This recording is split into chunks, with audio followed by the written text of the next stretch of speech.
I was eager to get back into the story after last week left me feeling a bit uneasy. I doubt we'll get the full picture of 16 years ago until we're near the finish line, but I wanted to get back into it just the same. Kelnacca has drawn a ton of Witch's Spiral logos on the walls of his hut. There's some variations to them, one looking very similar to our own yin-yang. I have a whole video on how this relates to balance in the Force that I'll pin in the comments below. Basically, it's opposite but connected forces that make a self-perpetuating cycle. It is not good and evil. Kelnacca's carrying the past with him and trying to reconcile it with his Jedi side. Jumping to Coruscant, Jeki's going through lightsaber forms. Osha's looking on with a sense of yearning, missing this part of her old life. Jeki's a character I didn't care much about in the first few episodes. We didn't spend a lot of time with her, but she may be the best or even only decent Jedi in the core cast of the series. Time's gonna tell. The farewell between Osha and Jeki is a nice friendship moment, but I can't help but feel like the relationship is more implied than established. Osha's trying to avoid saying farewell to Sol as she goes. The Jedi review holo footage of May fighting. They can tell she's been trained in something like the Jedi arts. A younger Ki-Adi-Mundi, who is a master on the Jedi Council during the prequel movies, is pretty dismissive of someone who's already led to the deaths of 2 Jedi Masters. Mundi has a line in episode 1 saying that the Sith have been extinct for a millennia. This scene, and his involvement in the series, is making it look more like a cover-up instead of him actually believing what he's saying in episode 1. Maybe he's just perpetuating the same lie he's been telling for 100 years. Mundi is the one who wants to warn the Jedi Council. Vernestra is the one who wants to handle it quietly so word doesn't get back to the Republic and cause a panic. I like Vernestra a lot in the High Republic series, the publishing initiative, but I'm not sure I care for the politician in her as much as the dedicated and focused Jedi. Vernestra tasks a new Jedi with retrieving Kelnacca, and Sol is stunned, or more likely worried, that he's not on the mission anymore.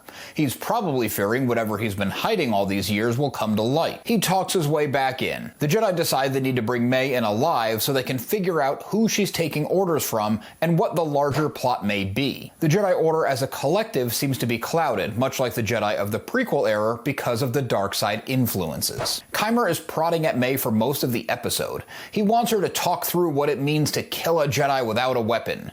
It seemed very plain to me that the Master wasn't saying to literally end the life of a single Jedi. He spells out what he expects, crumbling their reputation. This is the only mystery in the show of mysteries that's constantly brought up that isn't a mystery at all. I do like that Qimir asks about disarming a Jedi and killing them with their own blade. May kept grabbing for both Indara and Sol's weapons when they fought. Upon the deaths of the Jedi Masters that May is present for, she doesn't take their weapons. Qimir's clearly trying to get her to think things through, but throws in some jabs like, "You've failed so much." This is great manipulation and misdirection. He says that Osha seemed in over her head when he met her. That's directed at May. He then says that Osha's very fond of Sol, even pretending to not know the Jedi Master's name, even though Qimir seems to know everything, to make May sit in it a little bit longer. He knows exactly what strings to pull. And when I wrote that, I didn't mean it as a pun, but it does tie back into the metaphor of the Witch Coven seeing the Force as a thread. Sol recruits Osha to work with the Jedi to hunt May. She doesn't want anything to do with her sister. She also seems hurt that Sol doesn't want her to come back to the Jedi Order. This has to go deeper than Osha as a child wanting to have some independence. Kelnacca has abandoned his assigned post. Him being alone in the woods isn't where he's supposed to be. Osha asks Yor to take down her sister if it comes to it. She won't be able to do it herself.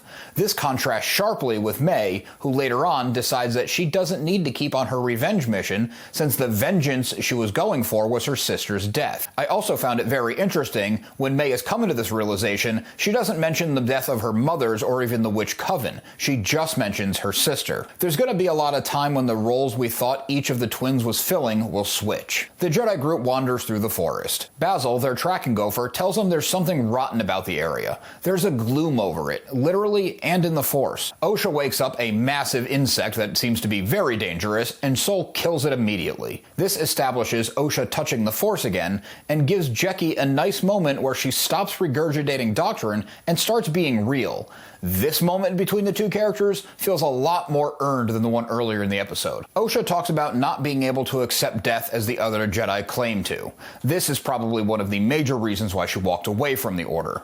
They also point out that the bug went straight for the light of Soul's lightsaber. Given that there are several mentions of night falling, my guess is we'll be seeing a lot of these bugs getting cut in half in next week's episode. May showing signs of doubt with her master's tests. Qimir, who is her master, is trying to prod her on but is becoming discouraged with her attitude. If May is the Acolyte, Qimir would be her master, but not the master.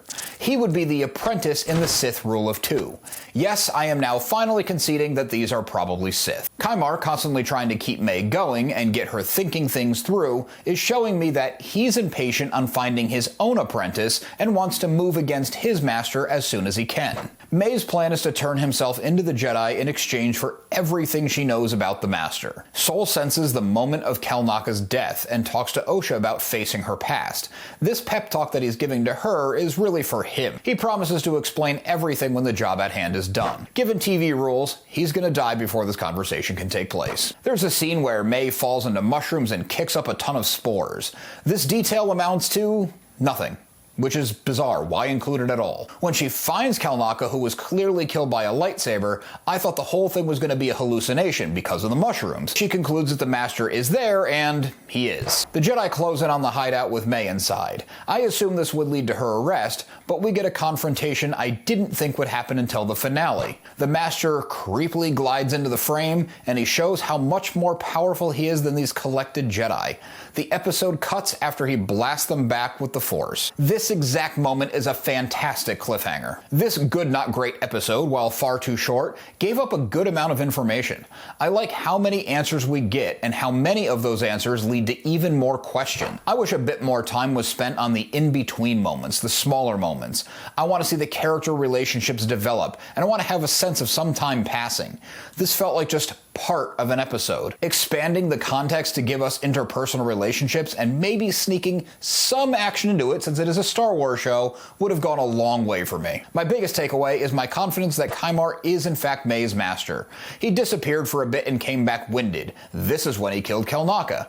Then May leaves him strung up, and he shows up a few minutes later fully suited. The only thing that gives me pause is how confident I am that I'm right. In a series with so many questions being thrown around, feeling like you have a firm grasp on something may be a false sense of security. Check out this video next for more on the wider Star Wars galaxy.